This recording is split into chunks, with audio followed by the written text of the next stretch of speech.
Since the earliest human beings first covered their bodies with woven cloth, fashion has been a big part of the human experience. Clothing has many uses, of course. It's functional.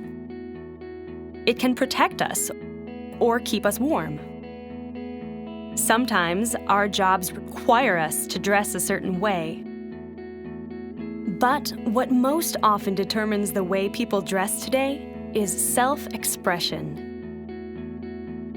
Our clothing tends to tell the world exactly who we think we are. And our self-expression has seemed to take some pretty interesting turns over the last 3,000 years. What's fashionable is often determined by the people we look up to. Royalty, the wealthy, celebrities, and musicians. For instance, men were encouraged to wear large powdered wigs after France's King Louis XIV began wearing wigs to cover his bald spot. And the crazy, over-the-top looks of the early 17th century were inspired by the extravagant fashions of Queen Elizabeth herself. But in the 1960s, people decided they could create their own styles. And ever since, what's been one of the biggest influences on fashion is youth culture.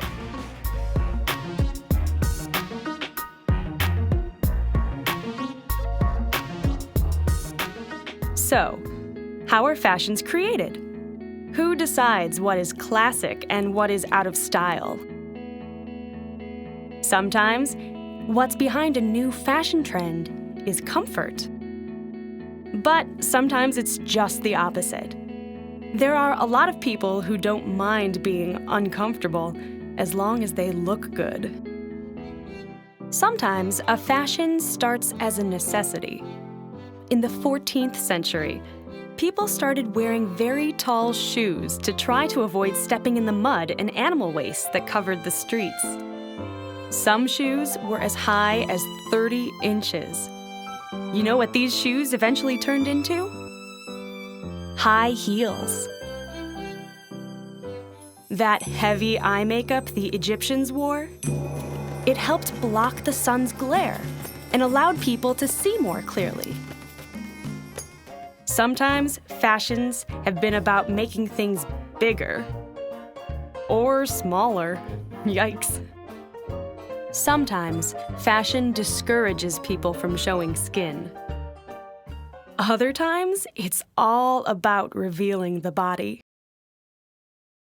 Often, what's trendy is something that seems to rebel against the established look. Sloppy looks will follow an elegant trend. Flashy might follow conservative. And when frumpy has been chic for a while, keep an eye out for something more formal or dignified to come along. It's no wonder that styles that were cool 30 years ago often come back into fashion as retro looks. So what will be stylish tomorrow? Will it be a funky, futuristic look like in the movies? Or more old fashions that have been recycled? Or a quirky combination of the two? What's for sure is that as long as we're permitted to choose what we wear, we will continue to express ourselves through clothing.